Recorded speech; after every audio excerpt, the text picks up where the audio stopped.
That's right. Sponsored by moms.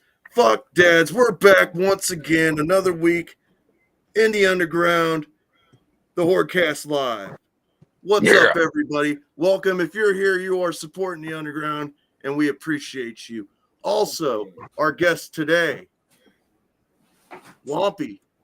Go ahead. Introduce our guest. I'm going to share this podcast real quick. So I went to a titty bar this one time and went outside to take a piss, and there was this guy in the shadows, and he tried stabbing me in the face, and then this guy named Bounce Ball Boogie kicked him in the dick for me, and that's how our friendship began. You want to tell him a little bit more about yourself? I mean, there you were, just your jaw was hanging, you were just started drooling all this green shit. I saw you with high anxiety with this motherfucker, and I was like, "Yo, dog, pick on some of your own size and kick them right in the motherfucking balls." Just like the Bounce Ball Boogie nose down. I put that motherfucker down. And then you said the most nicest thing to me. You said, "Stomp him out one more time." And then I did. And then from there we just had a great time. And I guess this was great. But I'm hailing from Denver, 303 Wicked Red Rum. That's where I'm from, and currently sitting. Yeah. I was like, wait, do I hear more voices? How many are in the motherfucking horde? Hold the fuck on. I was hearing voices and I saw no mouths moving. Like, oh, the fuck? Oh, I think Harvester was typing something, but man, we appreciate you being on.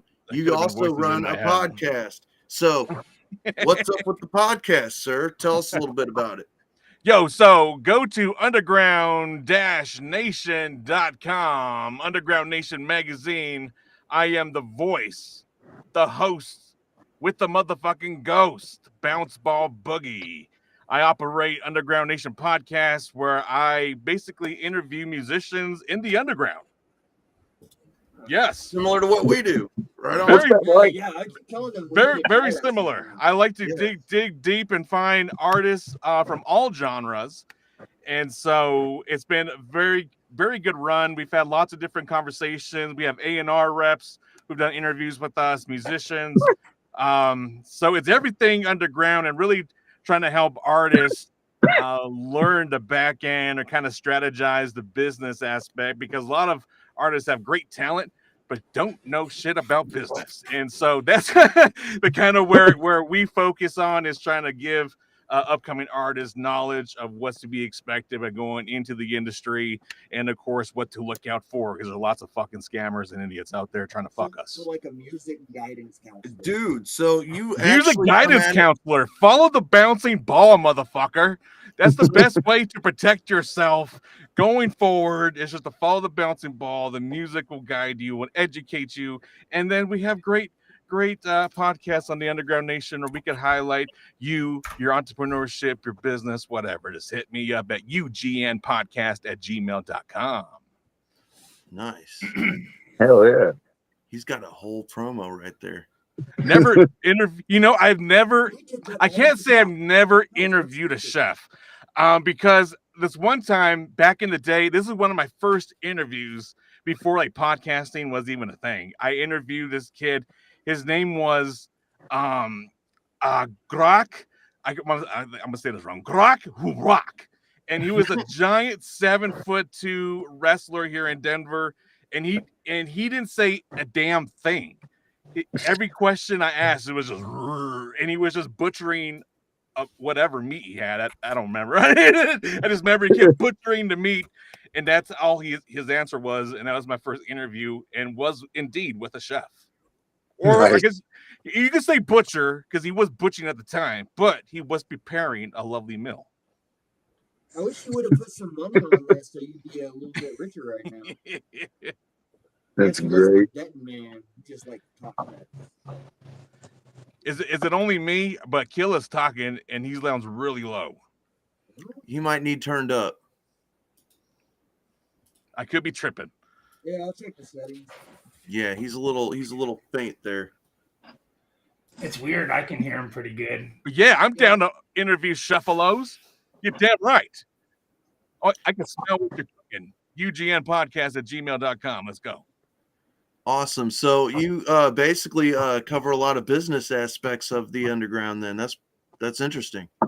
We do talk about business aspects, and it all depends on who is, who's on the other end of the interview. Like we had Doc Gruesome the other night promoting his new album, The Script Keeper, which I'm definitely hype about that shit. Free promo for the Doc Gruesome. Fucking Nivik. We had great artists. I just put the spotlight on them and kind of let them talk about the obstacles they've gone through, right? And how they fucking overcame and where they're at now, and the plans for the future and shit. Absolutely, man. That's pretty dope. Absolutely. So you also make music? Yeah. So I learned I had the ability to rap in 4th grade. And in 4th grade, I was just spitting raps in the schoolyard and shit, whatever. At the point, it was just about chasing girls and getting girls to talk to me. That's all the thing I was really concerned about at the time. But my grandfather, he was he played the guitar. He was a mariachi for a mariachi band. And so I grew up around Mexican music all the time. And he would always tell me, like, this music is about murder. It's about brutality, but in the most beautiful way. And I was like, so he was the one that actually mariachis like Antonio Banderas, the suitcase full of guns. Yes. Nice. Fuck yeah. Yes, it was one of those type of mariachis. You got it. Deadly motherfucker. So long story short, I showed him my ability to rap, basically hold a tune, whatever, and he got me into a talent show, and he played the guitar, and I just rapped over his guitar, just all freestyle. And I'm like 4th, 5th grade. That was my first performance ever. And that's when I fell in love with actually being on a stage. And I said, this is what I want to do with the rest of my life, is be on stage. Nice. So that's where it started for me. But today I'm still an artist. It's kind of a crazy story. It's kind of a crazy story. I'm like, damn, it's like it's been so long. I'm like, I don't even know where to fucking begin. But where we're at today is really focusing more on I don't know, I guess you could say the everyday horrors that people face. Because we overlook things. So I've kind of gained the nickname of the preventer, or the boogeyman of finance, because I've found myself. So when 2020 came, let me just put it this way, as I'm trying to guide myself here. In 2020 pandemic, I was invested into venues. I was doing hip hop shows, putting on my own shows, because nobody wants to fucking book me. So I booked myself. And so long story short, we were doing like charity events. We weren't taking money from people. You were coming to our events, giving clothing, giving cans of food, and that was your entrance. And we would take all that and donate it to the homeless. Oh yeah. So when the pandemic happened, we lost a whole grip of money because we were invested in 3 different venues, and they closed shop and never reopened. And I was going off. We were just doing business off a handshake, you know what I'm saying? Because it was good. It was a good look for the venue, a good look for me. So we were all in agreement, whatever. But one that got fucked, it was me. And so that happened, and then all the venues stopped. We were on a roll. Wampy, that was around the time when you and I met, right? Yeah. And I was hot. I was hot at that time. And I just kind of hit a brick wall, and I fell fucking flat. And the bouncing ball was not bouncing. I literally was deflating. I was like, no one's coming to pump me up, dog. I'm like drowning over here, and no one's checking on me. So I kind of had a reality check, you know what I'm saying? Like, yo, everyone I thought was having my back and shit, they're going through their own shit. They can't help me. It's like they were helping me when we're doing these events. So I kind of got a smack in the face there. And literally, like 6 months later, towards the end of 2020, I got laid off from my job of 11 years. And I climbed the corporate ladder like you're supposed to, was a good old boy for this company. There was no more promotions to hit. I was at the top. I was the fucking in management. And they cut the top and kept the bottom. And so I was like what are we gonna do now, y'all? and so I'm a father of 6, and really, that's what, to be straight up, that's what stopped me going full throttle into music, is I started fucking and having kids, and I put I my was gonna focus say on. that's a lot of fucking. Yeah. I was gonna say your pull-out game, weak, dog. But I was at a point, I'm saying, where I was comfortable. I was taking care of what I had to take care of. I was able to invest in my music. I was able to give back to the community. We were rolling, like I said, we were hot shit. Then all of a sudden, it just got shut off one day, and then I lost the job. And then I was lucky enough to be smart to have a little cushion to fall on. Thank God. But that little cushion carried me to fucking getting into insurance, because my time in hip hop, I lost a lot of my homies die. And during 2020, a lot of their grandparents and parents were just dying. It was like death was fucking everywhere at this point. And my homeboy, I don't want to say his name, but rest in peace, but he was here in Denver with me, and he opened up a fucking shop during the pandemic, and he was selling his merch out of the shop. He was trying to get tattoo artists in there, whatever. Long story short, fuckers ran in there and gunned him down, robbed him within the first 2 weeks of opening the shop. Damn. And his family had to do fundraising, and anyway, it was really difficult to watch a family that I know grieve and have to do fundraising at the same time. And so that's when I kind of got awakening. Yo, I'm going to dive into insurance and learn this shit, because obviously the underground doesn't know about this shit. And obviously the government doesn't want us to know about this shit. So I'm going to go learn it, and I'm going to teach it to those that they don't want it to be taught to. And that's where I'm at kind of in my music, is bridging those worlds. Man, you're doing a good service then. Now I know too much. I know too much about the music industry. I learned about the financial industry, and I've seen I've seen the evil that lives within the insurance industry, where people get fucked every day, all day, specifically elderly folks. And there's people out there dressed up in nice ass suits with suitcases and got pretty blue eyes, and they're just sitting down with your grandparents and talking them into some bullshit. And I'm over here straight saving them, pulling them out to some real shit that's going to really protect that Juggalo family, instead of them having to deal with something they think they have but don't. You know what I'm saying? I know, right. That's deep. I was like, no one's talking about this shit. Right. Like, we've never had anybody come on the show and talk about stuff like this. And you're absolutely right. It's not a topic of conversation that comes up, not even on our show. We've been doing it. I've been on here 3 years, and these guys have all been here like 1.5 with me. And it's like, we've never had anybody really go across, like, you got insurance for all the stuff you're doing? Are you, like, are your promoters shady or not? All that stuff that, we don't really discuss that much of that. So, yeah, man, it's cool to know somebody's out there in the corner of the underground helping them out. Yeah, so I'm creating a podcast. It's called Boogeyman of Finance, where it's basically me having fun with it. It's all horror themed and talking about financial concepts in a fucking horror specific way for my people, because I feel that's how we're going to connect to it, because going to school and that shit, that was never our jazz. But now we're at a point, now we got kids, we got families, and we're trying to figure out how to level up in life, but we're noticing that we're just seeing the same cycle, paycheck to paycheck, and we're just getting by doing what the fuck we got to do, and no one's giving us the blueprint to get ahead.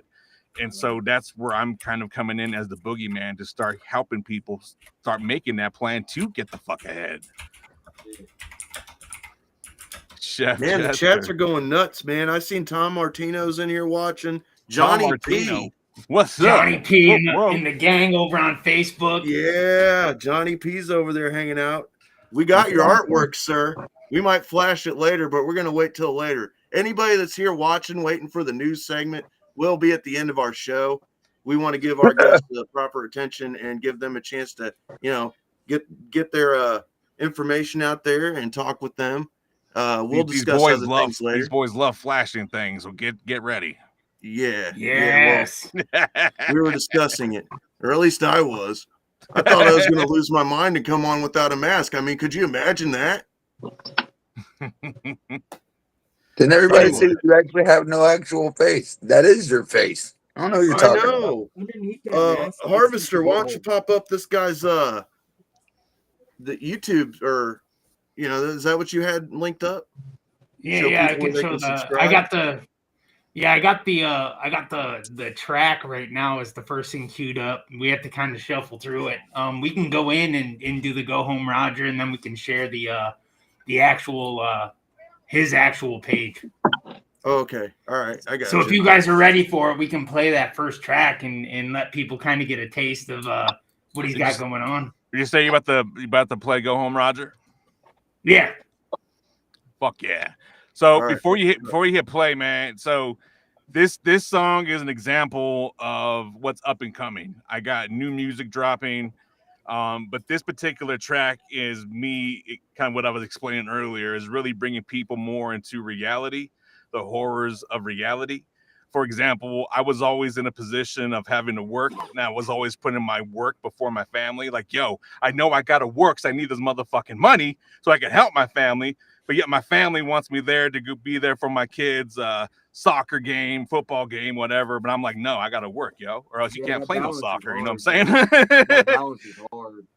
So that's what this song is about, is putting that fucking job before your family, you putting yourself at risk, and no one thinks about what happens if you don't make it home, Roger.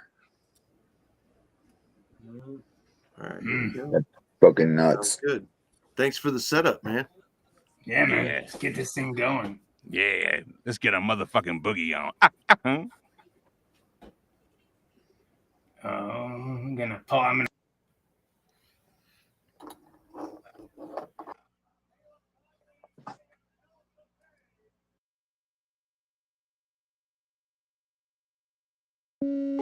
Oh man, this is some shit, dog. What the fuck?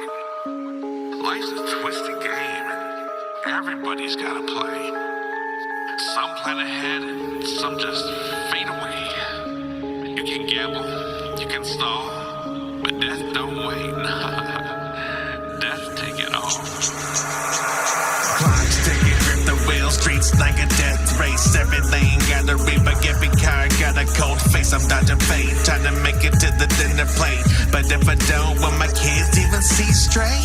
Mama crying red dew, reaper man knocking two. I ain't thinking ahead, now what they gon' do? Should I get a plan to the state like a grand? Now my son's in the dark like, where the hell's my dad? They don't teach this, they just teach stress. They just keep it working till your heart's beatless. They throw you in a box and a bill to your fan. Now your kids picking pennies up out the sand. If I go, I want my name in gold, and not a Facebook post begging stories told. I put in work, I break these chains, so they never gotta struggle with the pain. If I don't make it home, what they gon' do?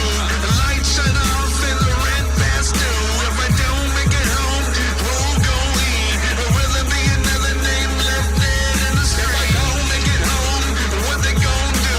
The light shut off and the rent past due. If I don't make it home, who gon' eat? Or will there be another name left dead in the street? I've seen the horror flicks, but real life's worse. That's real funny when your fam gets cursed. No plan, no stash, no safety net. Now they out here drowning in a pool of debt. Uncle gone, auntie gone, granny passed too. Left behind the bills, now they're coming for you. Blood, sweat, tears for what? Just to watch my babies out here stuck in the cut? Nah, homie, I ain't dumb like that. I keep my cash stacked in a spot that's fat. And if I go, the circus keeps moving. They still got a house and a future to move in. If I had no kids, no wife, I ain't taking nothing with me when the road that dies. So I leave it to my people, leave it to the cause. Better pay it forward before you meet the cause.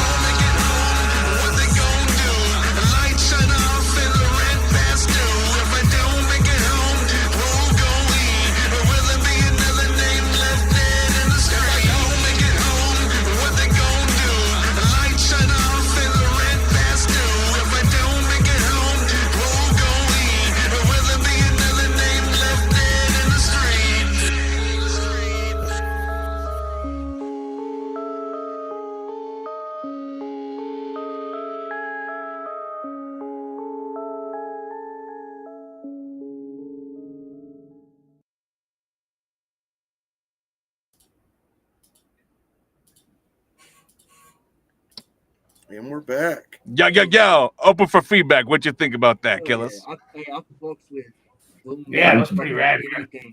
I barely enjoyed it. That was dope though, bro. Very much so, yes. Right the fuck on. Yeah. Like there ain't too much It's stuff that fire. we'll Thanks, hear. Mo. There ain't too much we don't hear on here that we don't like, but man, I do like your flow. Thank I you. love that I mean, song. I'd work with you. I was like, Fuck yeah. choosing between There work it is. and kids is rough, man. Oh, Yeah. yeah, there it is. Real life struggle stuff. Hell yeah. It's true. So, for the listeners out there, what's your biggest struggle as an artist? Marketing. Yeah. Takes a lot of money to market, right? You either have one or two things. You either got time or you got money. If you got time, then you need to be posting, going live. Going live. The live part is the bigger thing that you have to worry about. You can automate posts and time them. You can set them all up at once, and then it'll post them periodically. This is also true. I'm It's just also saying, true. if you hadn't thought of that. And some asshole out there be like, well, Kill, I can't do that on TikTok. But you could definitely set them up as drafts and set up a timer or reminder on your phone to go post whatever times, and you already got it set up. Boom, boom. And if you want to make a small investment, they do have apps that'll automate that for you too. Exactly. There you go. Time or money. If you got nothing but time, use your time. Motherfucking get on social media. Stop being shy. Stop hiding in the shadows. Especially if you're an artist. If you're an artist, you want to be seen. Today, attention is currency. The more attention you get, the more money's going to flow your way. Yeah. You ain't lying. This guy's full of wisdom. I mean, shit. Y'all pay attention if you're putting music out there and you're listening right now. And I don't know if anybody's seen that, but this here's his YouTube page. You guys get over there and like and subscribe and all that good jazz. Especially if you like what you just heard, you know.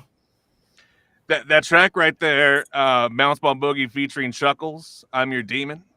Yeah. It's been confirmed that Chuckles is going to perform with me this motherfucking track at the Shrunken Heads Festival in San Antonio, Texas on October 3rd. Oh, yeah. This one right here, huh? Yeah. Yeah, we might have to check that one out. Fuck yeah. Go ahead. Give it a tickle. Give it a tickle, he says. He said poke that one. Why not? All Poke, right, well, let's go for it.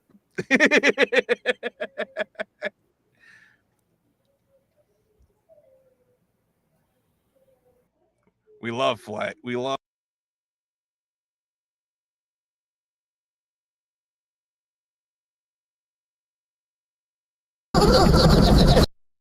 Bounce Ball Boogie.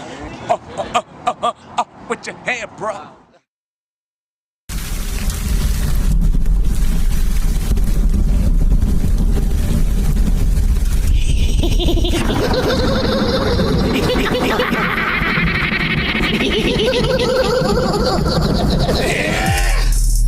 I'm your demon, I'm your demon, get you screaming. I'm your demon, I'm your demon, got you feeling. I'm your demon, got you screaming. I'm your demon, got you right. I'm human, so amusing. Every day I must abuse them, use them just to cover costs. Coming soon, HORDECAST Part 2. What you hear in the evening news? Ain't never close, get to the truth. Right outside, you'll find your proof. See those footsteps, those are hooves. Your destruction from reluctance, hide your pain behind the substance. Stop everything that's so productive. Thinking it, you'll feel triumphant cloud. Wow, now your life begins to abundance. Wow. Wow, everything is so abundant. While your problems I can solve them all revolve around existence. I'm persistent with the craving, with your greed is how I'm slaving. Got the people misbehaving. Your indulgence breaks the sentence in your history book. Why you demon, baby, so bitch, just take a look. Dwell into the past. Let's see how long you last before you give your wrist a slash. Go soak in the blood.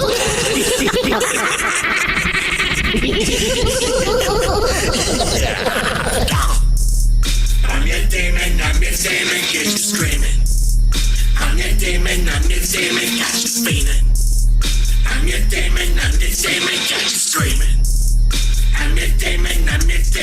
What really gets me amused is when you pussies run for me. Whenever the psychotic killer steps into the motherfucking scene, I'm smiling with a sinister look underneath this heavy rain. Ripping the big ass sharpened knife which will receive excruciating pain. And grab you by the hair, begin to slice all the way to your jugular. Try to watch that beautiful red come swinging everywhere all over your furniture. I spit this fire because the devil tells me what to do. I'm licking off your miserable tears. I consume the flesh like fucking food. Once the job is done, I begin to write my name on the walls by using the blood for your marked ass husband. They are mangled in the darkened halls. Left your children horrified and witness their full parents dying of wrath and fucked up purpose. All they can do is watch while they weep and cry. Walked outside in the pouring rain and stood there in the street with a laughter that was so heinous, so completely fucking sweet. I'm your demon, get you screaming. I'm your demon, got you fiending. I'm your demon, got you screaming. I'm your demon, got you fiending.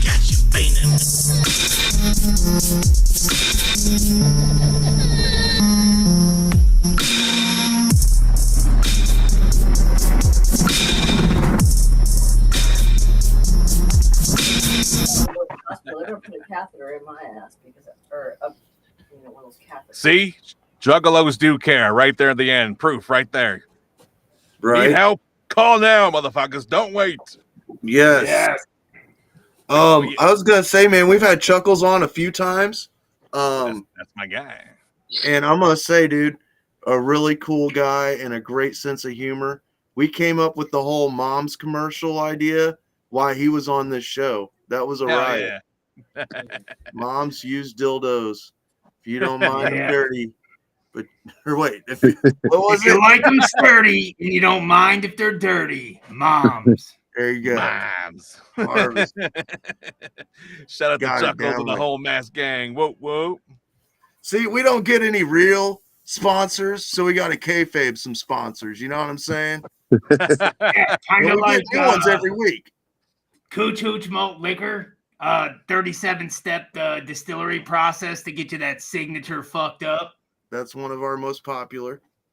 Yeah, they really reach out. We actually have a couple of commercials. They're kind of reruns, but the thing is that these guys are really good sponsors. So when they say to play something, we kind of sprinkle them in and play them. You know, There you go. an oldie but a goodie from the old Uncle Blue himself. That one's queued up and ready to go. I'm just waiting for the boys to say run them. Go ahead if you want to. It looks like the audience is ready for it. Roll that beautiful beam footage. Yeah, there you go. All right, You heard 'em. Hooch Hooch, here it comes. All right. On tonight's episode of the HORDECAST Live, proudly brought to you by Cooch Hooch brand malt liquor. And if you don't like getting drunk, then you can get fucked. Ha ha! Over here at Cooch Hooch brand malt liquor, we have a 37-step distillery process that helps us ensure that every 40-ounce bottle of Cooch Hooch brand malt liquor has that signature flavor and get you that signature fucking buzz. Oh yeah, and every bottle of Cooch Hooch brand malt liquor goes into helping teens get hammered. It helps us get intergalactic. We're even sending bottles up in rockets. We're getting those aliens crunk and fucked up. We've been shipping it to ninjas. We're doing it for the pogs, the BBWs. We're getting them all fucked up over here at Cooch Hooch brand malt liquor. Remember, 37 staffs of distillery to ensure that fucking flavor. And if you don't like getting drunk, you can fuck off. And we're the proud sponsors of the HORDECAST Live. Drink it or fuck you. Yeah, Cooch Hooch. Yeah, you heard him. Drink it or fuck you. Fuck. Hey there, Uncle Blue here. Do you like breakfast? Well, here at Blue's Waffle House, we have a passion for breakfast. We have some of the best pancakes, waffles, eggs, sausage, you name it. If you're ever in town, or hell, if you got a Uber Eats or a DoorDash, all you gotta do is try our restaurant out and you're gonna be hooked. And if you're still on the fence, Go to Google and check out our Google reviews. All you have to do is Google Blue Waffle. That's Google Blue Waffle, and you're gonna see what everybody's raving about. Keep it saucy. Yeah. Someone talking out there about Bootleg's meat on a stick. Yeah, he does. Bootleg does have a meat on a stick, and that was actually touch base on one of the I believe it was the Tub Girl commercial. They talked about Bootleg brand pig dicks on a stick, right? Yes, that's it. Yes. Spinner's Meats. No, there's Spinner's Meats is another one. That's a different company. Oh yeah, that's right. I forgot all about that. That's an old one, ain't it? If you ever want to see anything about Spinner's Meats, just go to meatspin.com and you can find out all the information you need to know about Spinner's Meats. It's one of the best barbecue places I heard in Ohio. Yeah. Oh, Leaves hell a yeah. tangy taste in your mouth. Yeah. It's got all the spices, you know. Waffle House. We also have a clothing line that might be over the horizon here soon. That might be helping out the Hordecast as well. But we don't want to say anything else about it because we don't want to get in any trouble. But we did get reached out by a possible clothing line, you know, something along the lines of Carhartt or something like that. Not them specifically, but, you know, something to look forward to in the future, hopefully, if we don't fuck it up. Yeah, it's a little more risque, you know, like a little more risque, but, you know, definitely along the lines of, you know, burly, you know, manly style clothing, you know. They're saying use code BootlegLicksPP for 20% off glass bottom boat rides at Mom's. Fuck yeah, dude. I don't know if that's valid, but if it works, good on you. And I mean, I heard good on you. You could pick out a nice lady and maybe get her to sit on one of those glass tables and give you a little show, you know. Yep. I see Terry Stacks in the house. Shout out Terry Stacks. Hey, I call him Rippity. I also saw Body Rot from the Michigan Misfits in the chat saying needs more Misfits. And I agree, sir. I do agree. We miss you on the Hordecast. Speaking of needs more Misfits, No Mercy at the Rex, brother. $9.27.25, $20 tickets. You can't fucking beat that. Look at all that shit going on right there. That's a lot of fucking bands for $20. God damn. Yeah. God damn. Quality entertainment. Good dudes. I think I got a show flyer here for Mr. Boogie too. And if I'm going to show it here. That's that Shrunken Heads. Damn right. Night of the There you Shrunken go. Heads Fest. Underground Nation Magazine is the proud sponsor of this event. And I, your host with a ghost, will be walking the crowd doing on-the-spot interviews with you, the guests, the artist, and whoever else wants to get the fuck on the podcast. We are podcasting now. Podcasting has never podcasted before. So if you're liking attention whore, just go up and see him and maybe grab him by the balls. Yes. Step on up and you get all the attention that you could possibly ask for right there on the spot. Yeah, man. And That's check pretty out dope. me, Bounce Ball Boogie, on the motherfucking stage, performing I'm Your Demon with motherfucking Chuckles for the first time since we made that motherfucking song. That's a pretty dope logo right there. That one right there. Yeah, thank you. Yeah. Who does the art for you, man? Oh, I do all artwork in-house myself. That's dope.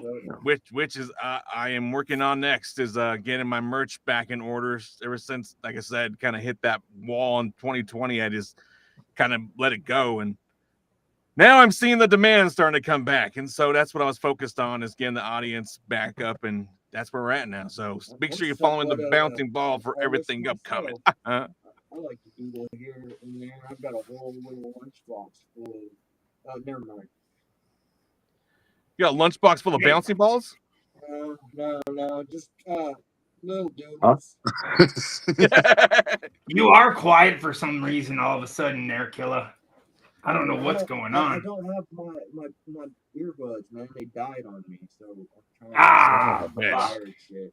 Well, that microphone doesn't like you. Yeah, it doesn't like him at. So how would you describe your style and who influenced your style? Oh, sheesh. So like I said, music's always been in around my life. Grandfather, right, mariachi, and my mom, she's one of those fluffy '80s girls. it's so I was influenced by so many different directions, but I mean, I found myself being saved by the Dark Carnival, which definitely opened my eyes to a whole new world back in motherfucking 95, 96. I remember I stole this fucking CD pack. If you all remember CDs, people used to buy these fucking packs and just have fucking just a catalog full of CDs. And there was this random CD that had this logo on it, and it had 6 of these heads just going around it, and I had no fucking idea what it was. For the longest time, I had no idea what it was. And I remember I played it for the first time, and I said, I hated this fucking shit. What the fuck is that? But then I found myself listening to it again and again. and that's what kind of really dove into me wanting to let go of the darkness that I've been kind of thriving in at that time. Because I literally say saved by Dark Carnivals. I was in a really, really bad place. Like I said, I stole the CD case and found this shit. The Dark Carnival found me, I guess you could say, whatever. But anyway, what I was told recently is if SPM and Jamie Madrox had a baby, it'd be me. Okay. and there was this dude said that. I was like, that is a pretty good. That's pretty much it. Because I definitely been trying to slow down my flow. Because I mean, over here in Colorado, and shopping just, in my opinion, just got oversaturated. Everyone's trying to fucking shop. And I just really said, I'm going to slow the fuck down and just get more into my storytelling. And so, yeah, that's where I'm at. But I have lots of influence from lots of different genres. Fucking Slipknot was a big influence at one point. Fucking... I'm thinking now they've got all these names flashing in my head. I'm like, but yeah, man, music's been in my life all my life, and definitely check out the new shit. Zach Pacillo over in the Facebook group as well, watching. Shout out to everybody over there. I know we don't really get to say much to you guys. It's we're trying to monitor it across all our phones as well as yeah, my phone's always right here. Look, I'll prove it right there. The HORDECAST Live. All right. Right there in that chat watching y'all. By the way, can you guys hear me now? I was gonna ask you. Oh shit! Yeah, you're a little bit loud, but yeah, it's better not. I fixed it. Making progress. I fixed it. Yes. I fixed it. I was gonna ask you, Bounce Ball Boogie. Like, I'm not an artist myself, so I can't vouch for it. But how would you compare podcasting to writing music and putting out music? I mean, making money as a podcaster it's more of a labor of love for us. We don't look at it as something that we could possibly, like, maybe if we invested a lot more into it, but we just are here to like lighten up the mood and make people laugh for the most part, and interview people that are important in the underground, like yourself. We have had some discussions about some merch maybe coming up soon. Maybe. Yeah. But like yeah. Fuck yeah. But which would you like? How would you compare one to the other? Like, you know what I mean? Like, well, how do I compare one to the other? I mean, podcast doesn't really take much planning. I say in podcasting, the more raw, the better. That's what I was telling Wampy earlier. Like most people are like trying to prepare me for interviews and pre-question me and do all this other shit. And Wampy is just like, hold tight. The link's coming, and Harvester fixes his hands and puts some kind of lotion on them. And so I was being very patient for this lotion to get dispersed to the Harvester. And so that's what I say. Podcasting is, I say, the more raw, the better. Because with AI coming about, people are gonna want more human, raw shit. They want to know. They want to see the stories are being told behind the scenes. They want the shit. Because there's so much watered down shit and AI shit taking over. So that's what I kind of see with podcasting and why I'm so dedicated to it right now. And with music, for me, it takes a lot of crafting. So it's almost like me doing it. It's almost like me doing a painting. I got to get the canvas, which is my instrumental. Then I got to get my paints together, which is my words.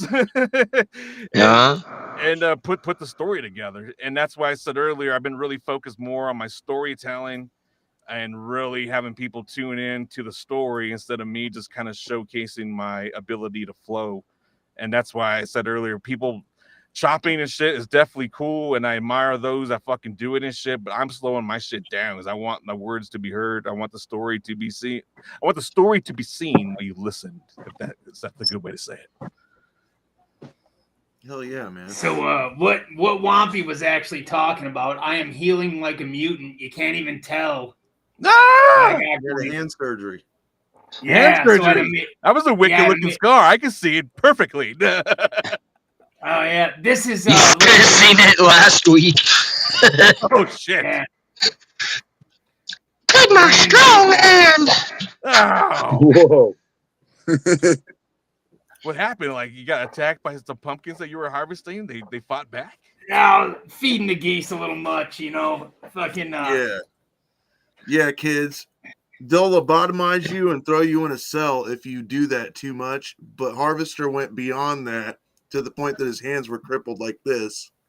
Yeah, that's open all the way. That hand has not been repaired yet, and that's from feeding his geese too much. Son of a that bitch. one has. Yep. It's still a little crooked, but it's like 500%. He can open it. He's not throwing gang signs at you when he waves. So for all you young men out there that are thinking, hey man, I don't need to get a woman, I can just do it myself. Hey, don't take it too far because you could be the harvester. You could be the harvester. You know what really gets me is that I have a hard time not feeding the geese every time I sit down in a porta potty. Something about the temperature, and it's really nice if it's out in the sun, or if you just swing by a random like a construction zone and you jump in one of their fucking porta johns that's just been percolating all day. Yeah, you talking about doing some jankum?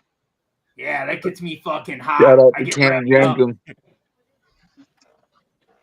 That's some funny. Yeah. I'm gonna have to give that a shot one day. Bro, you should see the looks on their faces when you're really fucking it up in there, and then you kick the door open. You're really fucking it up. Then you give a nice little wave with your harvesting hands. Thanks. Yeah, I like to kick the door open. It's cool too if you leave the door unlocked, so some unsuspecting fucking construction worker rips that bitch open and you're just in there fucking half naked. I like to kick my pants off and just sit there with my pants off and my socks, Just waiting for an unsuspecting victim. Since we're telling I've actually thrown my feet up on the sides of the door because I heard somebody coming. I thought it'd be fucking hilarious to be like full straddle when he popped the door open. You should have seen the look on that. All guy's gooch. face. All fucking gooch. So you think this is a beard? You should see my fucking ass, my fucking tank, brother. Chewy. We should ask him the golden question because we ain't asked a guest in a minute. Oh yes. Oh yes. Oh, what is the? Is he gone? He's leaving. He's got yellow tint. Who got yellow tint? Your face was lit up all yellow. But anyways, he's talking about. You're glowing. Yeah, what he's talking about is what is the worst porta potty you've ever experienced? Like, where's the location and what was the state of it? Yes. I was all right. So the worst my worst porta potty experience is the Gathering 2003. God damn it! Every time. You said 03? 03, where they literally every single potty was shitted the shit out. It was a shit upon shit. Like someone just shit and took the shit out and just threw the shit. By the day, there was just shit everywhere, and there was nowhere to shit. So literally, I was You shitting had in the to- woods. I You was had a to pull jug the in the poop out, woods. the poop in there to add more poop to it. There's lots of poop scooping at the gathering, and I wanted nothing to do with it. So I took my fat ass to the woods with That's my pretty TV. funny. But literally, That's no, hilarious. dog. They literally shut them down. They like whoever the fuck, security, whatever. They put tape around them so ninjas wouldn't open them no more and stop throwing poop around. I just go shit in random people's RVs. I never heard about that, dude. I've never heard anybody say, "Hey, we had to close the fucking porta potties so people would stop shitting in them and They throwing were the poop." taped. The final day, they taped them. They taped them with duct tape, whatever. And they just went around. They didn't go around just one potty. They went around the whole thing. Damn. I'm like, that was perfect duct tape for Big Silva. You wasting ass motherfuckers. So we usually ask people, like, it's like a little tradition here for the last 3 years since the first inception of Fake Time. We usually ask, what's the craziest thing you've ever seen at a gathering? Like, what's like you got a great gathering story, basically. Shit. Man, I would say my best gathering story is in I'm always gonna go back to my first gathering in 2003. 2003. What fucking happened is I went to the gathering with literally $50. I've been there. I had no money. I literally got a ride with some homies, and I had nothing. The only thing I bought that year was that goddamn book. Anyway, I was using that book as a pillow, and I would just sleep right where I fell. I didn't stay with the camp. I was just out roaming, and so I remember one point in time, I got pulled into the camper. I don't know what you call them, RVs, campers, campers. Yeah. And they were smoking them out. I got smoked out, and I left. And I just remember everything just started going really blurry and just like, I don't think it was just weed in that. You know what I'm saying? Nice. And so I just remember finding this cardboard on the ground. I'm assuming from a Fago case or something. And I just remember laying down on this cardboard with my book and just passing the fuck out. And all of a sudden, I got kicked in my motherfucking head. And this motherfucker was talking shit to me. He's like, "Get the fuck up. It's the gathering. It's the gathering, bitch." And he kicked me again. And now I'm pissed. The first time, all right, I get it. Second time, fuck you. You know what I'm saying? So I get up and I realize it's the motherfucking rude boy kicking me and telling. So I go from instant wanting to kick your ass to hug. And so, yeah, I would say that was my craziest personal story. What happened there? I'm a bit of a porta potty connoisseur myself. Yeah, there he is. Yeah, I spend a lot of time. I make sure to get beginning of the event selfies inside the porta john as well as after the event, so we can see the true what is really taking place. Yeah, Camp Zool, yes.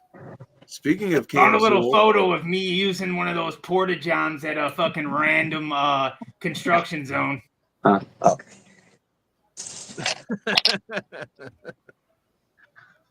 Speaking of Camp Zool, we got that coming up in September. Fuck yeah. Oh yeah, I was gonna say, man, we got that coming up there, September 5th through the 7th, man. Maybe it'll be a little less ball drippy. Yes. Oh yeah. No more ball and ass soup. I'm saying, man. That year they had it in November, the first year. Donnelly was there, right? Donnelly, you were at Camp 1. I've been at every camp. We call that the damp camp. Birthday. That was the damp camp. It was cold, damp. It was barely snowed. I guess that was like the first snow they got in Ohio that year. Yeah. It was just, we didn't care though. We're all fat and we love wearing hoodies. I just wear extra masks. Yeah. And we just put fucking extra clothes on and we're all fine. We're all fine. We loved it. So this will be a breeze. Oh yeah. In the heat. Yeah. We did ice, we did fire, now we're gonna just do comfortable. Hey, the leaves will be falling around then. That'll be nice. Nice time of year, man. Not quite yet. September, early September? Probably not. Yeah. It'll be nice though. Maybe a little leaf color What the change. fuck? Start. What the fuck? What's wrong? Is it much? It is the fucking. Our time just got changed again. Fucking assholes. Fucking make up your fucking mind. It went from. Well, my schedules at first said that at first it was saying that I go in at 10:30. Now it's 9:45. Now it's right back to 10:15. Are you talking about some fucked up job? Yeah, FedEx, bro. Yo, fuck a job. Yo, so real quick, I'm just gonna drop some knowledge on all my ninjas right now.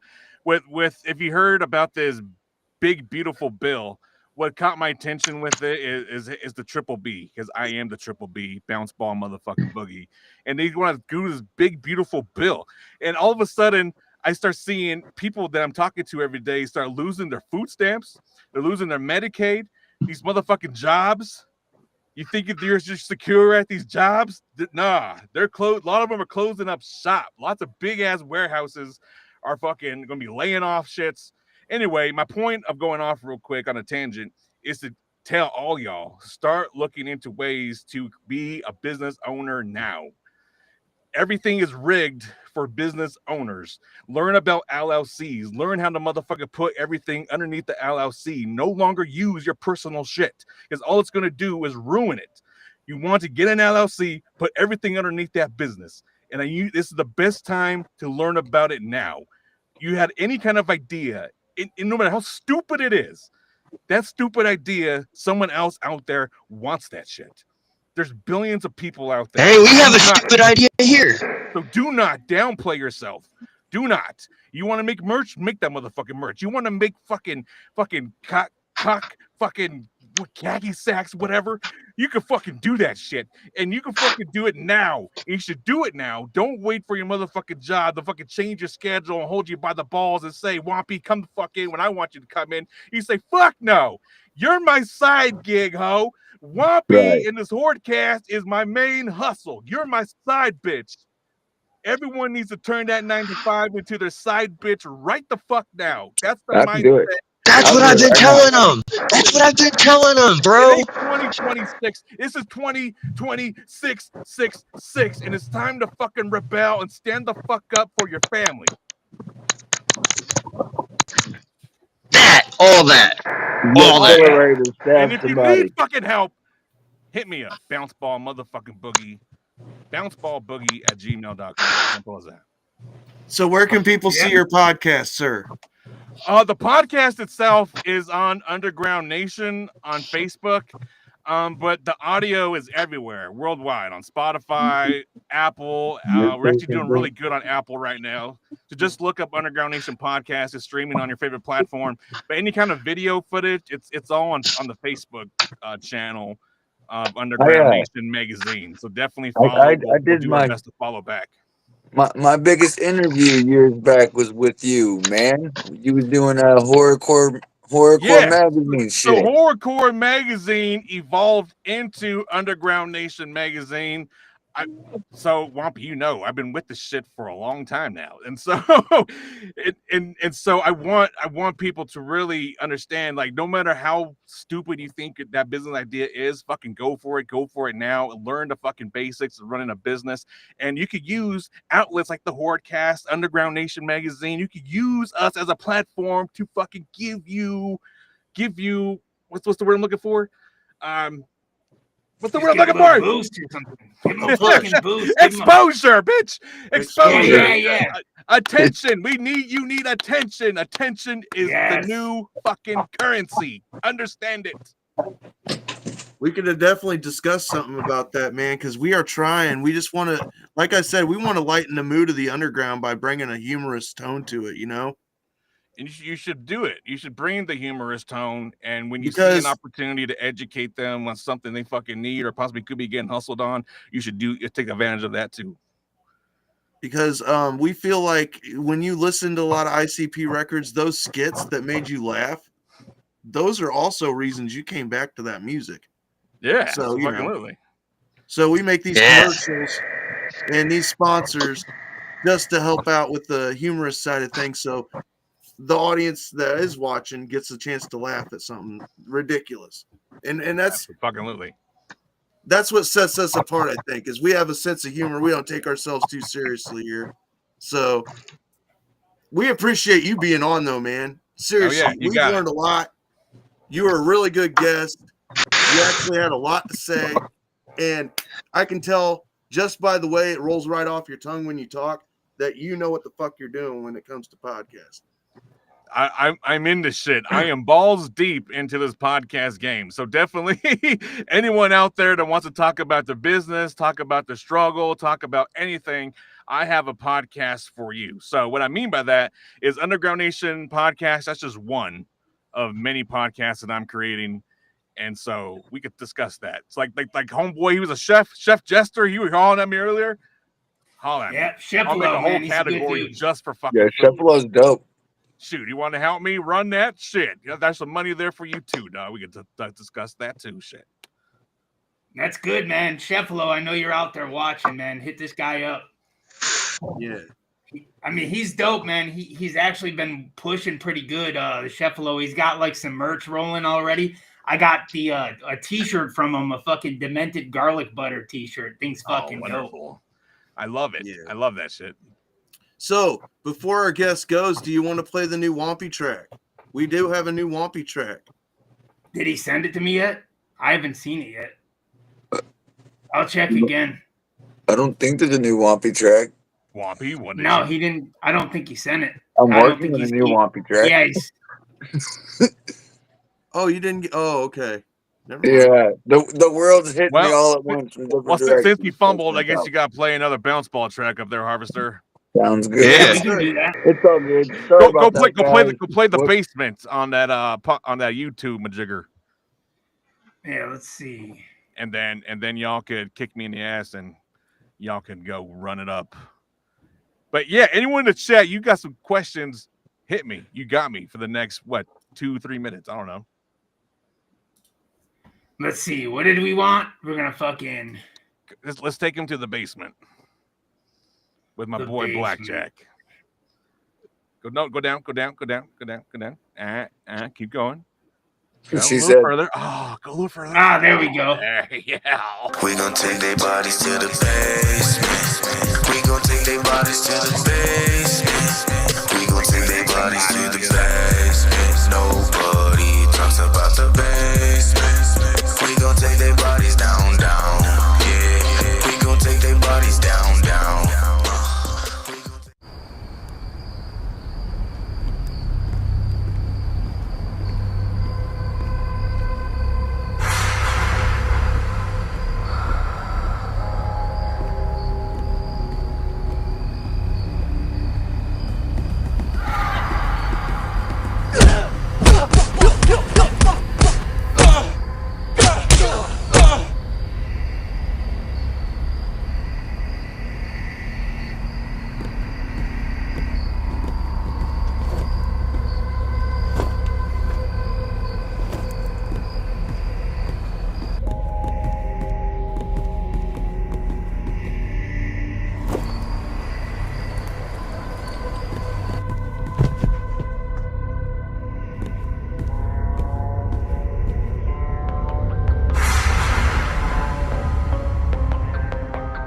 We gon' take their bodies to the basement.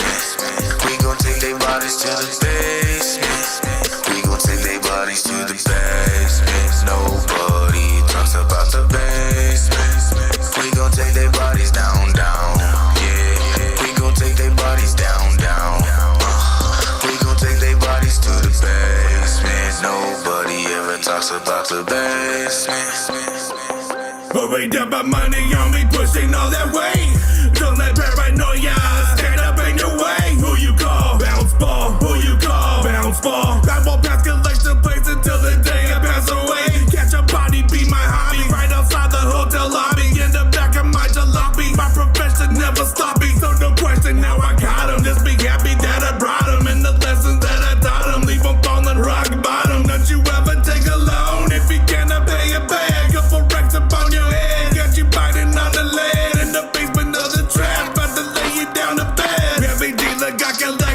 will straight up play detective till we got you in possession. Make you cry to your confession. Leave you wishing you were sober. Close your eyes, it's almost over. Take their bodies to the basement. We gon' take their bodies to the basement. We gon' take their bodies to the basement. Nobody talks about the basement. We gon' take their bodies down, down. Yeah, we gon' take their bodies down, down. We gon' take their bodies to the basement. Nobody ever talks about the basement. Texas chainsaw in Colorado. Got that pound, better call El Chapo. Got that cocaine in a bottle. Change forms into a Diablo. Want the beef, but I brought the queso. Put you in the grave for a kilo. Stick you in the vein with a needle. Show you why the fuck I'm evil. Want the rain, but I brought the thunder. Came out from the dirty gutter. Did you think I fucking stutter? I'll kill you and your mother off of the mighty dollar. Needing my eye if I holler in the trunk of my Impala. That is where I hear you holler. Blood shot, yeah, you fucking thought. Put you in the box, cause that basement is on hush. You going down under, nigga, you just flush. Now you burnt out just like a fucking push. We gon' take their bodies to the basement. We gon' take their bodies to the basement. Nobody talks about the basement. We gon' take their bodies down, down. Yeah, we gon' take their bodies down, down. We gon' take their bodies to the basement. Nobody ever talks about the basement.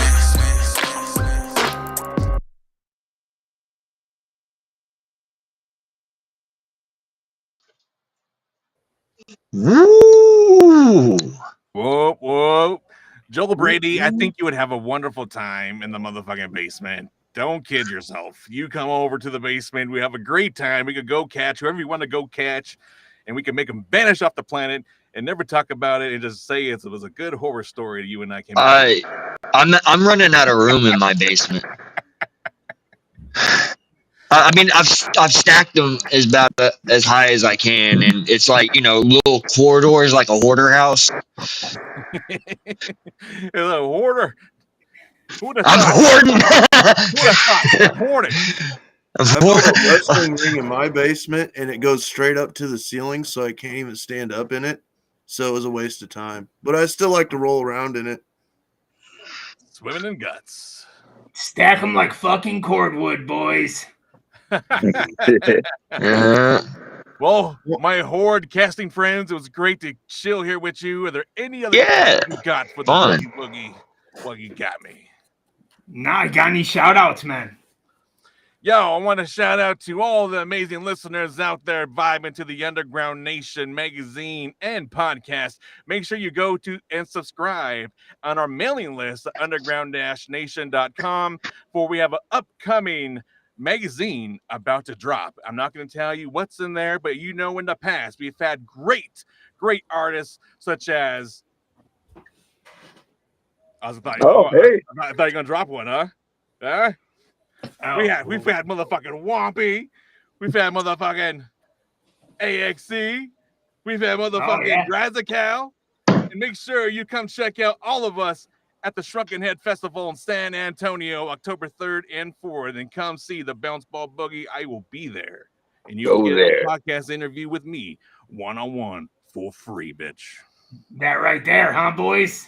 That's right there. Yes, sir. That's it. If you're an attention whore and you want to talk to somebody and get your face on the fucking YouTubes and all over the place where he posts, make sure to fucking get in his face and just like promise him dick pics or whatever you got going on. If you're an artist, you should be an attention whore. You should be. Yes. And if you feel uncomfortable on some weird shit, trust me, I want you to get uncomfortable. Get it out of the way now.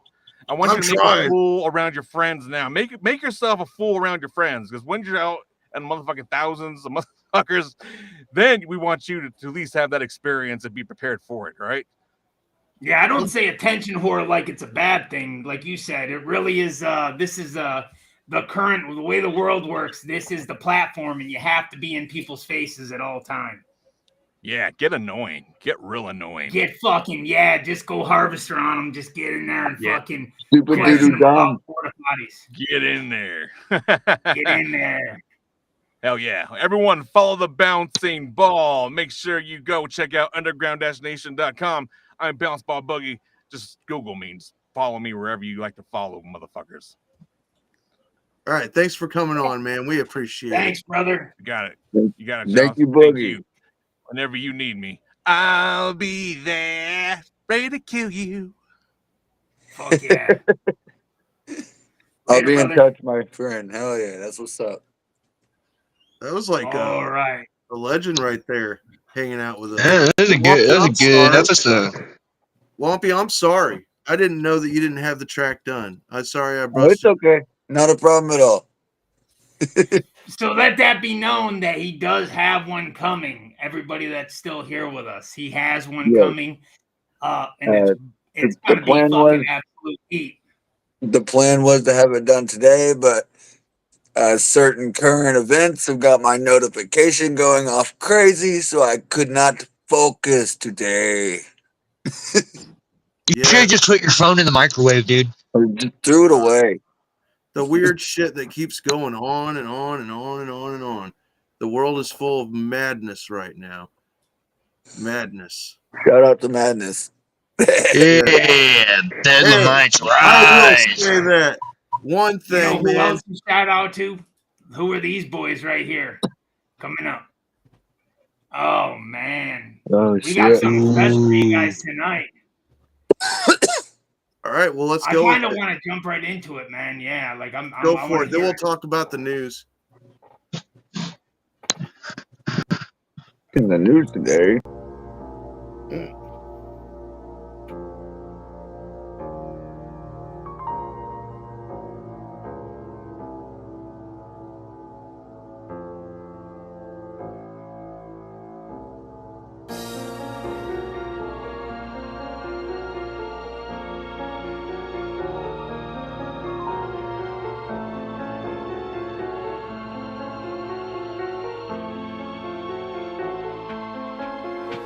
A cold-blooded murder got it flooded by the furnace in the basement. Got a bloody mess, it's reeking of an odor. It's an aftermath. I stabbed that bitch, I gutted her. I grabbed her neck and fucked it with the butcher knife that I got from the kitchen rag. I also took the scissors, made incisions through her stomach, cut her chest open. Her intestines were showing, so I hung them for decorations outside for the public. They're gonna love it. They will scream and shout the neighborhood. Honey spread out her head on a shovel. I make it an entrance to a show where I'm carving her face, her arm and her legs, her body low brains without her remains all over the place. They must think it's fake till I take a blade and got anybody who gets in my way. I'm sinking inside, I don't give a fuck about human life, so I'ma kill it today. I rose up from the grave, my only intent is to kill. I don't do this shit for the thrill. I'm an addict for the killing like Bundy. I'm a manic, I panic, I get to yelling like Buffalo Bill. Holding a bitch up against all her will, controlling her head to fuck up what she feels. Then I go in for the kill. This wickedness is serious, this sickness running through my blood, feeling all delirious. No cure but these incision cuts, spilling guts, spilling guts. No cure but these incision cuts, spilling guts, spilling guts. No cure but these incision cuts. This wickedness is serious, this sickness running through my blood, feeling all delirious. No cure but these incision cuts, spilling guts, spilling guts. No cure but these incision cuts, spilling guts, spilling guts. No cure but these incision cuts. I don't know quite when this dark obsession began. Having dreams of tying up women, then strangling them. I don't know what's wrong with me, I got murder on my mind. And it only grows with time, though I tell them that I'm fine. They can tell something's off, I know they're all scared of me. They really think the cure is sending me off to therapy. I close the curtains and the darkness starts emerging. I show my kids a different side, it's like I'm a different person. I took a pair of scissors to my kid's babysitter. Removed all the innards and I had it for dinner. Blood all on my mandible, I'm looking like I'm Hannibal. Fiending for your flesh like a cannibal, I'm an animal. When the daylight's gone, I'm in the night lurking. Raincoat on, protect me from the blood squirting. I'll run in your house, strangle your spouse by your blouse. Lay her on the couch, spill her guts, then I'm out. This wickedness is serious, this sickness running through my blood, feeling all delirious. No cure but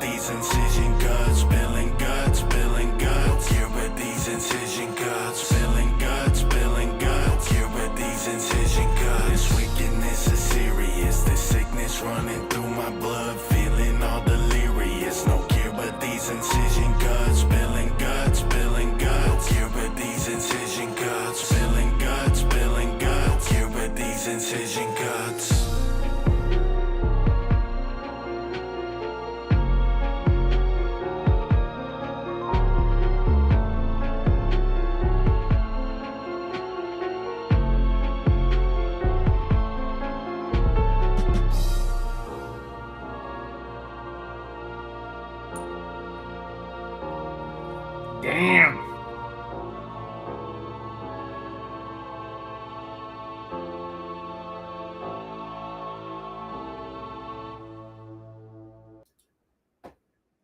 Damn.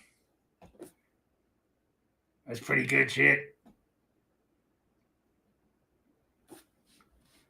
You guys good?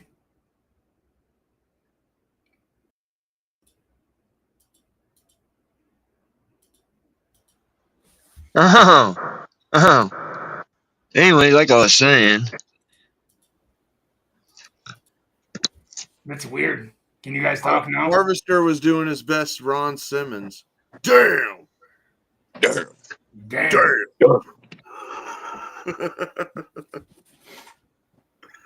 Hell yeah.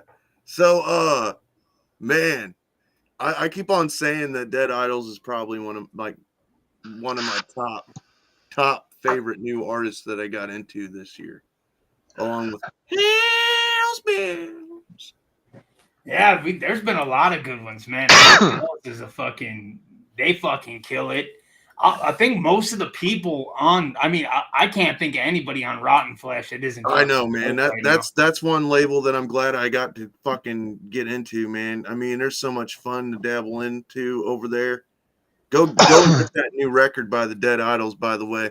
You go to Horde-Hub, and we will definitely go through the meltdown here in a second. Oh yeah, is that the book? You got it too? Oh yeah, by the way, before we get into that whole thing, I know everybody's eager to hear our opinion about things, I guess. I mean, that's what people have been telling me. I don't know. But Rand was reading one of the chapters of the book live on his Facebook, and I shared it around. So if you haven't heard the first chapter of Harvester's book, Rand does a great impression of me. It's one of the best I've ever heard. Go check it out. It is a great story about flinging poo at pumpkins. At least the first chapter. Yeah, it's all about the lifelong goal of the harvester to find enlightenment with his god, the deity, Lord Gortys. And along the way, he meets up with his fellow HORDECAST friends, and they battle the evil Christopheles. Yeah. Fuck it's Christopheles. Like Wizard of Oz story, created by AI. Yes, sir. And I'm gonna be I posted it up. I'm anybody that's interested, if you hit me up on the post I did, I'm gonna look into logistics, but it looks like about $30 shipped for paperbacks. They are really well done. The art is dope. They have all the information on them. And if you wanna, a little piece of history for the HORDECAST and the Harvester, make sure to hit me up, man. He's poking at him. Yeah, he's poking at him. Poking me in the tits now. Get down, man. Get down. It's not polite to point, sir. I'll tell you what, Mr. Brady. It is funny as fuck. A couple of times I found myself reading it out loud, the old Harvester tones, and to my wife, and just laughing my fucking balls off. Some of it just doesn't. I mean, it makes sense, but it doesn't make sense at the same time. The only thing I would ask is I'd like for in the next book for me to randomly pop up behind people and just go, "Hey!" all the time and freak them out and they jump. That should be a common thing that happens in the book at least once per chapter. Yeah, just kind of sneaks up, kind of like a surprise butt kind of thing. And fucking... Hell yeah. But oh man, there's so much going on. We don't discuss drama that much. That Cody Manson episode that we did was kind of like a stretch, but we wanted people not to listen anymore. But if you haven't heard, yes, Gmo Ski has gotten in trouble for blacking out when he was supposed to be staying clean for whatever purposes. I guess was it court ordered, Killa? All I know is the incident happened back in May, and I guess it's just now came to light. Oh. Yeah.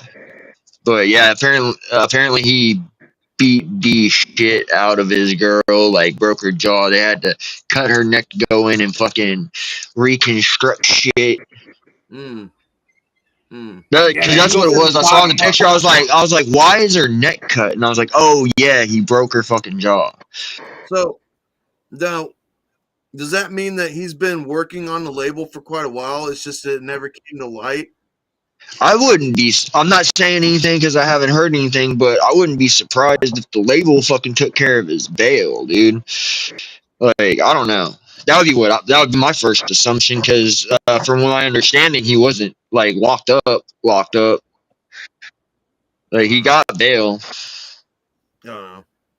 We don't know any specifics, so don't take our word for no, anything. But just like we're speculating is all. Because the thing is, the underground as a whole, we care about it and what goes on in it. That's why we support it. We love it. But at the same time, when something fucked up goes on, that's why we also support Jeff Hunters. Jeff Hunters, we fucking love you. You make sure that the fucking community is not full of fucking weirdos. It's the best way to put it. Creeps, weirdos, gooners, all you fucking sick fucks that can't fucking keep your hands out of your pants. You stay out. I keep trying to send them after bootleg, but yeah. I mean, sending me butthole pics is one thing, but you know, you got to be careful. But that's why we're here to talk about this, because you shouldn't support an artist that's going to go out there and do that kind of shit. So, you know, they're seeing a lot of people boycotting fucking Gmo today. Yeah. I ain't gonna say no names, but there's a lot of people just throwing their shit, burning their shit, fucking just like fuck that guy, you know. And I guess that's kind of what happens. I mean, I don't blame them. That's not shit to fucking take lightly. Right, man, right. So yeah, we're waiting on you to do a post over there at the Jeff Hunters, man. We'll share it in support of you guys. We usually do over there at the HORDECAST. No. That I don't think he tried to slice her throat, dude. That cut. I'm pretty sure that's where they went in to put her jaw back together. The surgery she had. Yeah, that was the surgery, the emergency surgery to fix her face. That's where that cut came from. I mean, that's at least what they said. You know, they in the post, the official thing, it said something about them having to get in there and fix her something in there with the that slice.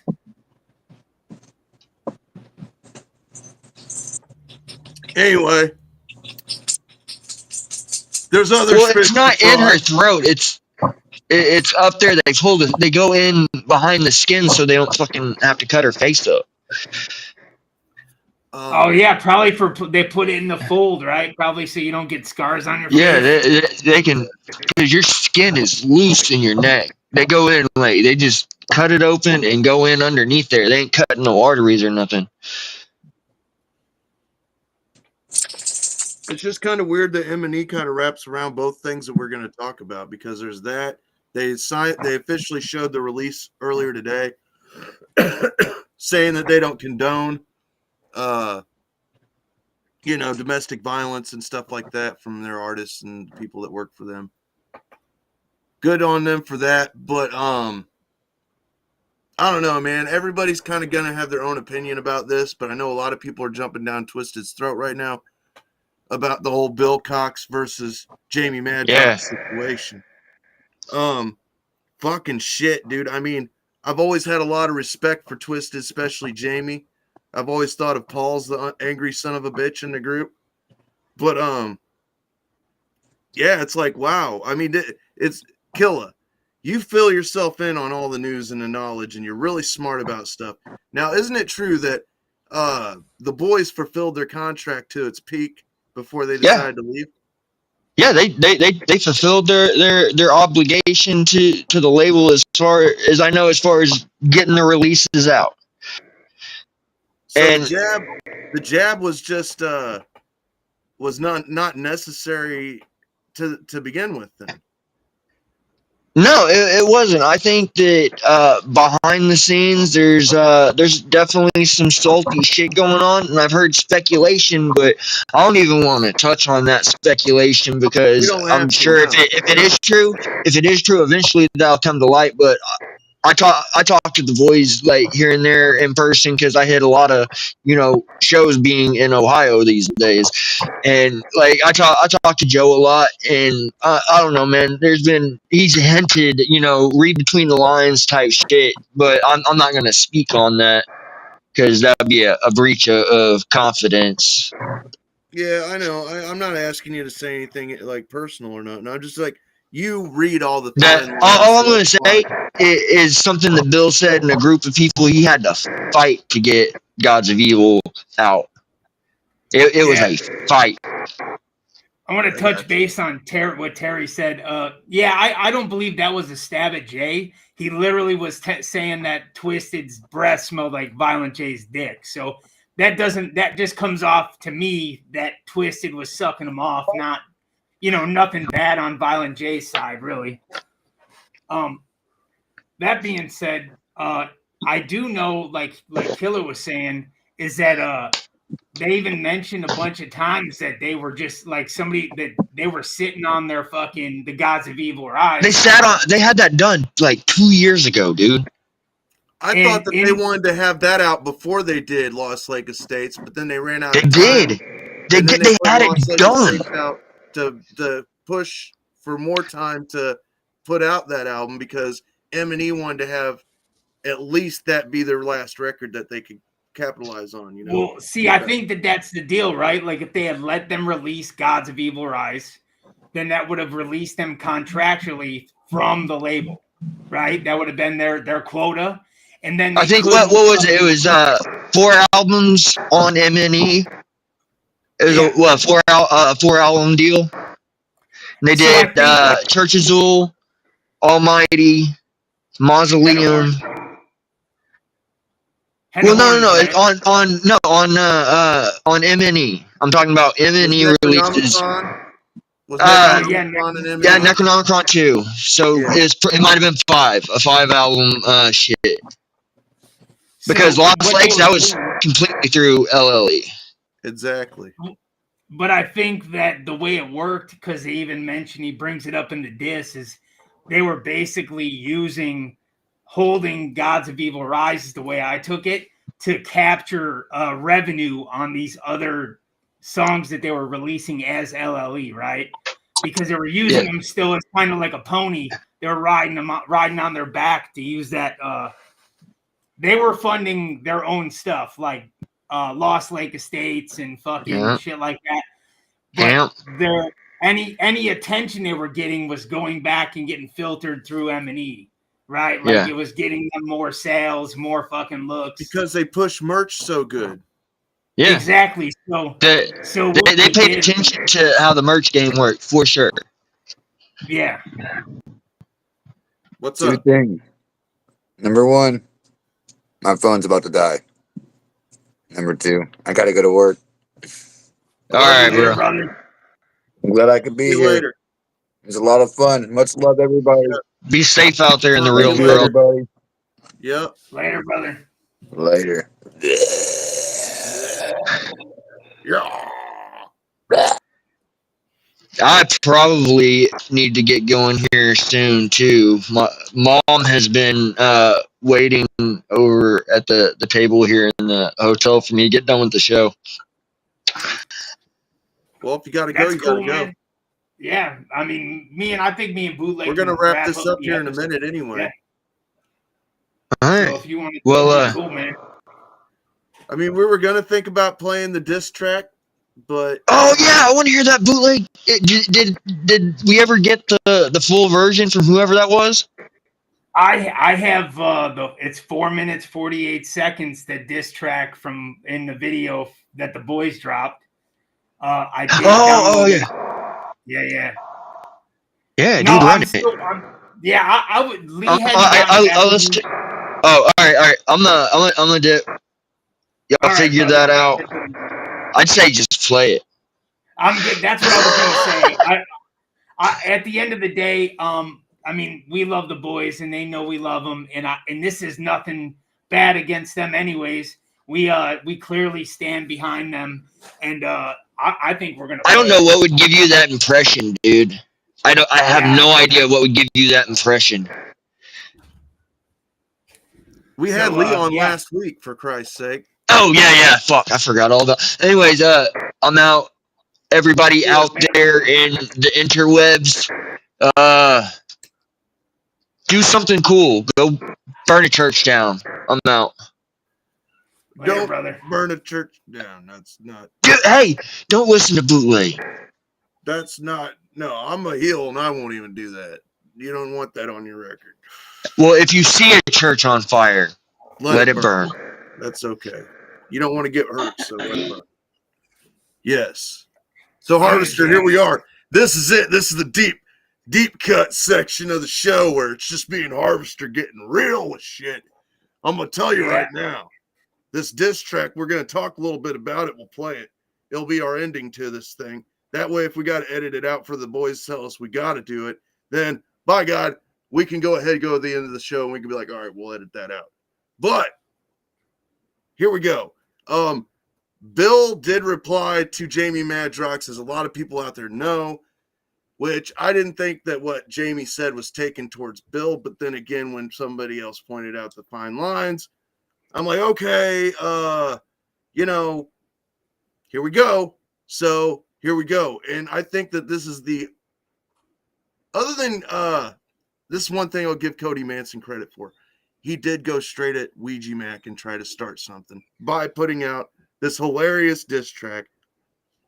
But not since then have we heard anything directly shot at somebody, fired personally so much than this. By name, by fucking, everything's laid out there if you really pay attention and listen, and I'm sure a lot of you have heard it. The views are going way up on this. Yeah, it says it all. We'll talk about it a little bit after we play it, but go ahead, Harvester. You can play it if you want. All right, man. Fuck, man.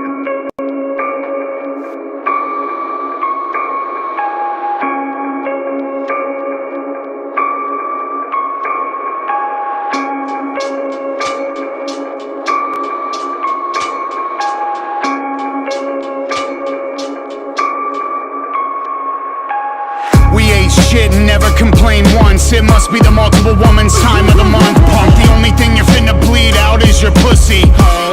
Keep our name out your mouth, and you're right about a couple things. Bad business. Fed your hardest scraps and acted like fat bitches. Yeah.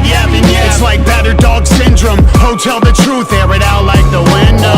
Talk is whack, weak shit's phony. Fuck you for that. It's not weekend only. I hate to ruin your day pimping. Play the victim internet shit. We saw through it like a blade spinning. About time we call it for what it is. They only care about your wallets and getting rich. How's this for work ethic? A diss in a day. Both y'all's breath smells like the dick of Violent J. Let me find a way to say this. We package rap invocations into jewel cases. No thanks to a magic ninja. Zool makes it. You ninjas must be eating paint chips. Play the fool. All you had to do was let us leave without stealing half our LPs. What?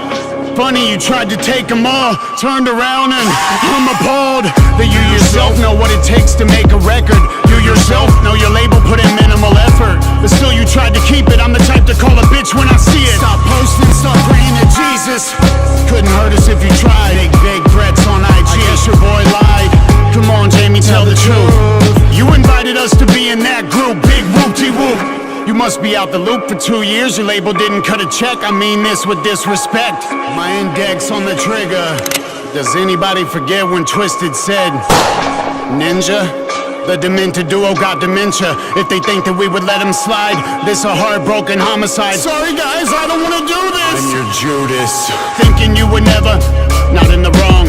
Probably heard when we wanted to scrap those songs. I get it twisted. The way I worded like a furnace. I hope you walk downstairs and purchase burn insurance. Every time you pretend, my friend, you do a disservice. This that hurt people, hurt shit. This ain't us versus them. Listen to who you want. I'm just gonna put a couple of them in the trunk. Took it to a record, so it's not for the gram. They're in it for the greed, they ain't in it for the fam. I'm not gonna go and leave half y'all dead or air out the beef. Shoot basketball head, rap aside. I wish you nothing but the best, and here's to success. Don't get it twisted, this ain't a threat, this a promise. If you respond to this, you admit that all of your accomplishments don't mean shit. And we're all just bags of bones when you boil it down. Fuck your popularity contest, you phone it in, I'm a bomb threat. You wanna be buried? Remember what it's like to be underground? Say something now. You fingerless glove, emo lipstick, little cuck, weekend only t-shirt slut who's honestly fucking sucks since you left you know where, back when you know when. Can't fuck with you as an artist, shit, not even as men. You're not even friends, and goddamn, them tracks so disjointed. I knew the whole underground really would be disappointed, so we held that shit back like you attempted to us. Bad business, bitch, we got a couple things to discuss. 2 years, no check, waiting quietly and still. They said their #1 seller a fucking dry cleaning bill. You're a skinny fat sack of shit and he's so fucking frail. The way of the ninja really means the chicks in the mail. I had to get up on this mic and clarify the situation. David Carradine dead, ninja devastation of the exit wound. Boo-hoo, no more free money. If you can't see the irony, goddamn it, it's funny. I am Livonia, their shit is so copy and paste. Some warped tour wannabes, honestly, what a waste. Speaking on our skill set, bitch, bet your shit is dad rock. So much fucking spam that it gets hit with an ad block. Mad drugs, this is a midlife crisis. Honestly, you divas really have been left to your devices so long. The whole genre hates you, but you hate your motherfucking self because somebody else made you. Hearing this shit, you'll go motionless and white. You'll claim to be the victim, bitch, that notion isn't right. You got more to lose, but on the wrong side of history. Half your fan base disappeared, it's not a mystery. March your ass back to the corner and pout. You protege, keep our motherfucking name out your mouth, and you can spend your golden years embroiled in a beef that you know you'll never win. No mercy and no relief. Long live evil.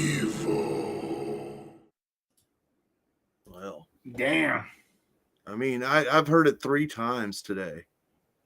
Because my wife got up and was like, well, I kind of heard it while I was asleep. And I was like, no, you got to really hear this. Because it's like, and it's like hearing something so personal that you don't think it would really come to light. But we're not here to glorify it, but we're just here to say, hey, if you support Long Live Evil, you support Bill, Joe, and Lee independently, and as a whole, as the label, Funtime Guys, SON, go over there and you can share this if you want and support, or you can just, shout them out, man. Let them know that you fucking out there and you care about them, because right now is the most important time for this label that it's ever been. I know that a lot of people thought Camp Zool was a big deal. This is the biggest deal it's ever been, because they are finally pushing for their independence, and it's happening, dude. I'm more proud than I've ever been to be a Zooligan or a Funyun, because of the fact that they're willing to step up to the plate and say, you know what? You can say what you want to say, but your game ain't ever going to be as tight as ours, because we are the now. And that's what's going on. LLE is the now. And I said it in somebody's post. I said they're the now, they're the present. The guys that were doing the stuff before, yeah, they can have a label. They can run these big-time artists. They can go do these big-ass tours where they got everybody lined up the same way every time, and everybody will show up for it. But the new guys that are making the new stuff and making new stories and doing new creative things with the underground are LLE. Rotting Flesh Records. You know what I'm saying? These guys, even LSP's still pushing new artists every day. They ain't just putting the old guys over. And I'm not saying nothing bad about Blaze, Boondocks. Nah, they're dope. It's just Ex-Murder Boys. But I'm going to say, the only problem I've had with Twisted is that they really do give you this vibe when you're in their presence, that they are very busy, and I get that. But at the same time, I must say that their music has not changed much since the album before Unlikely Prescription. And I think that might have been, what was it? Revelations, I think. I think that was like it sounded like a rock album. So it seems like they're more towards a rock sound, rock sound now than they are just the pure hip hop that they used to be. And I just feel like that's not my Twisted. I sound like Tom Martino with Mortal Kombat. That's not my Twisted. My Twisted was Freak Show and Most Tasteless and, Green Book, Mirror Mirror, the Forgotten or the Cryptic Collection albums and shit. Like, I love all that old shit, and I'll love all old Boondock shit. I'll love all fucking old Blaze shit, all that stuff. They're always going to be loved by me. But when I want to listen to current music, I've got fucking Zool Boys in my fucking CD player in the car currently, or Wompy's newest album in the car right now. Like, there's a lot of other Rotten stuff. Flesh, fucking Hell's Bells. You got to keep your fucking ear to all the new shit coming out, man. You gotta have it. Clockwork. Answer Joel Brady. My episode, first episode of Tea Time with the Harvester has not come out yet. I know people been waiting for it. I had a lot of stuff. I'm not making excuses. I fucking a little creative block. I want the fucking episode to be perfect. I am pushing to have it out this week sometime. And he's a I promise that I promise. I mean, I spent 3 or 4 hours just doing the entry into the episode, So I promise I'm working on it. Everything that happened with, like I said, no excuses, my hand and this, that, and the other thing. But I am working on it, and we're gonna get it out there. And I appreciate that you guys even give a fuck. This guy calls me at the bike shop, talking to me for like 4 hours straight. He's got like this rubber tension ball in his hand with a glove over it. He's like, man, my fucking shit hurts, dog. And I'm like, well, quit beating off. Do you beat off to ska like Tom Martino does? Oh, no, not ska. I kind of like, I like something a little more aggressive, like maybe some Cannibal Corpse or something like that. Well, Joe claims that he likes to beat off to ska. I don't know. That's one of the episodes I think I heard him say that. What are you drinking, cum? Me? No, I'm actually drinking some fucking juice like a puss. Yeah, he's drinking some man juice. It's simply juice. Jizz. It's the fucking strawberry lemonade. So yeah, it's actually really good.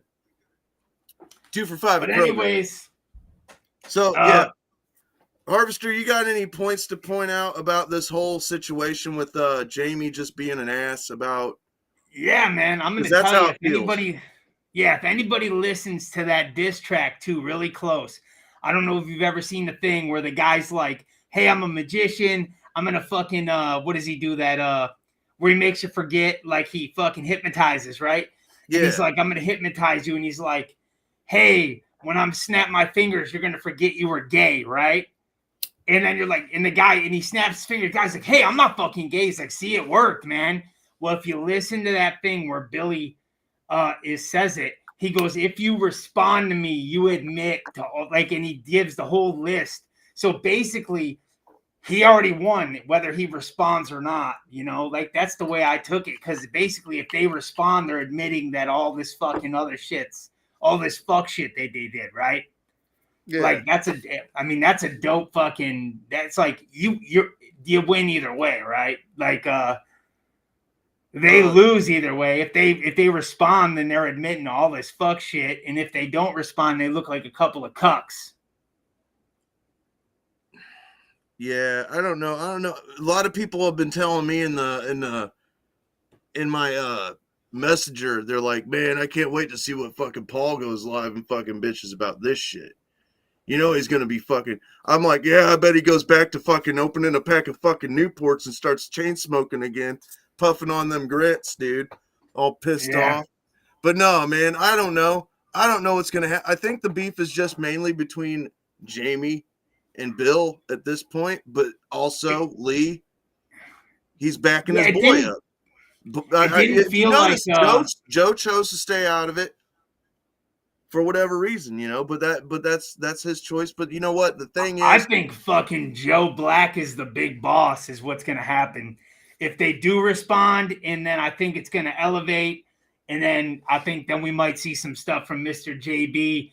And Yeah, I think he's gonna put the he's nail like in the the coffin. godfather of the group, right? He is like Yeah. they'll wheel him in a wheelchair and he'll be like, I used to love you. I used to take care of you. See how you disrespect me and my family. You know what I mean? Yeah, he's super chill. He seems like he's fucking, like he's like, oh, I'm just gonna see how it pans out, and then if they fucking fire back, they're gonna unleash the Kraken, and we're gonna have JB on a fucking diss track, and then they're gonna bury him. That's what I think, man. Dude, they should do a Venomous 5 with 2 other people just so they could say that they still did it. Just to fucking poke the bear some more if they really wanted to. Yeah. Find two other people, dude. Actually, go get ICP and say, hey. Oh man, Venomous 5 with fucking Jay and Shags, dog. Oh my god, talk about it kicking his fucking dick, right? No, but hey, I'm gonna make a prediction right now before we get out of here, though. I see at least next year that the boys play main stage at the gathering of the Juggalos for the. I mean, I know they've ran their own stage before, but man, imagine them being like third from the end or something like that. That would be amazing, or even fifth from the end, like as the stage goes dark, that'd be fucking epic. So I'm just saying it right now.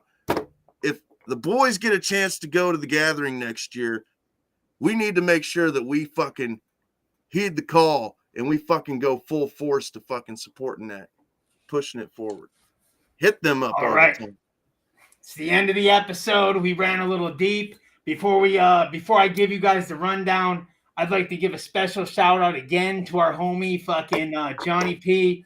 He got that tablet. He's over there fucking killing the game with this art. I mean, this dude's dope. Buy some art off of him, please.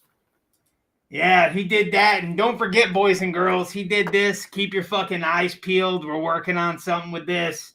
It's absolutely epic. Thank you, Johnny P.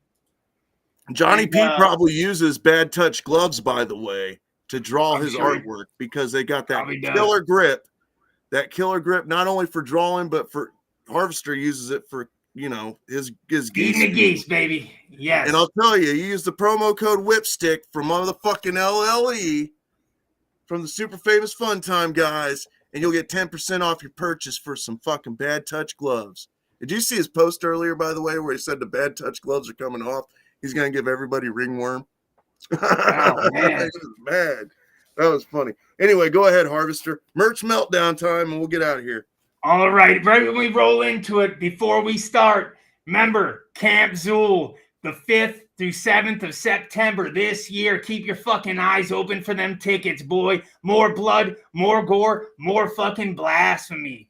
Hey, and then right around the corner after that, look at this, 9/27/25, the Michigan Misfits, No Mercy at the Rex. Look at this fucking lineup. Siamese Goat God, fucking Foire, you name it, fucking Hollywood Heartthrobs. $20 fucking dollars, brother. You can't get this kind of entertainment for $20 anywhere else.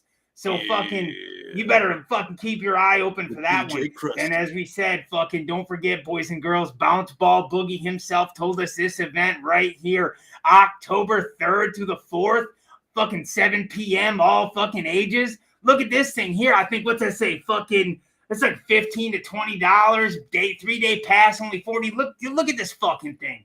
Fucking epic. That's and a good like you fucking said, flyer right there, by the way. It is a fucking good flyer.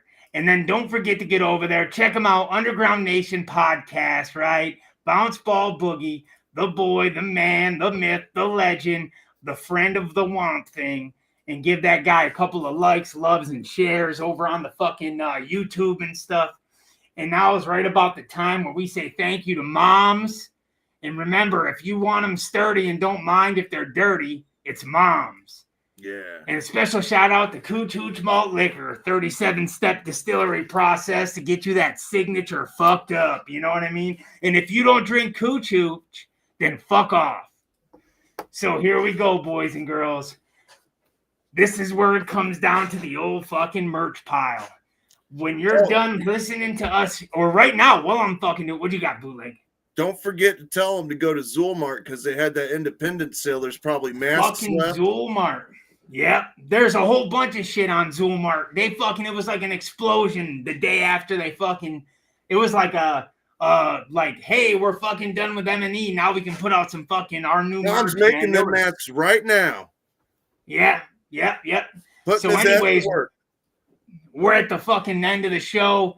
Here we go. You're going to fucking, when you're done here, or even right now while you're fucking here listening to me, you can fucking open up an extra tab and you're going to go over to dwnproductions.net because like I say every week, Tom's too cheap to buy the fucking .com. Don't worry, Tom. We love you anyways. And if you missed out on his mask painting process the other day, you missed out. So keep your fucking eyes open for another one of those because he's a fucking G. It's a good time. And you're just fucking slipping if you miss it. Then when you're done over there, you're going to go over to fastcustomshirts.com because Joe's not a cheap ass and he's got the .com. And you're going to fucking shuffle to his fucking entire repertoire of dope ass t-shirts. And I'm going to tell you what, he's done a few for me. I know people he's done them for. They're fucking epic. So as we start rolling along, you're going to see that fucking merch pile getting real fucking deep, especially if you've been tuning in and listening to me, right? It's getting real fucking deep. Pretty soon you'll be able to dive off the roof of your house, man. So after you're done there, you're going to go to fucking whysoevil.com and you're going to check out the Womp Things fucking merch. Some of the nastiest, grimiest shit on the fucking planet. Mask done by Phil Yeary. You seen that shit he's been fucking rocking. Fire, okay? Fire. And then when you're done over there, you've seen it here. Fucking Rotten Flesh. Fucking, dude, these guys are fucking awesome. They've been fucking super cool, fucking living that horde life. Go over to horde-hub.com. Watch your fucking profiles and your search history because we all know what you're doing, man. The FBI does too. And go to horde-hub and buy some of that dope fucking merch they got over there. And don't forget our homie 3XG Spitz, the old Sky V. Get over there, fucking check his shit out. If you're an artist, hit him up. He'll fucking stab you in there, get you in fucking rotation. It's like an underground radio. And I mean, I think we're winding down, but shout out to the Spamly. The fucking Spamly. I mean, Spamly, fucking shout out to Jeff Hunters. The whole gig over there, the whole fucking group, they're fucking awesome. They show mad love all the time. And if you've been following along and you've been doing as your old Uncle Harvester tells you, by now you should, I'm telling you, man, you could jump off your dresser at least and fucking Scrooge McDuck into that pile of fucking merch and you just fucking backstroke and you fucking do the whole gig, brother. So I'd like to say thank you. HORDECAST is signing off, man. Bootleg, you got anything to say, brother? Just whoop, whoop, ay, yay, because that's what juggalos say. Peace out.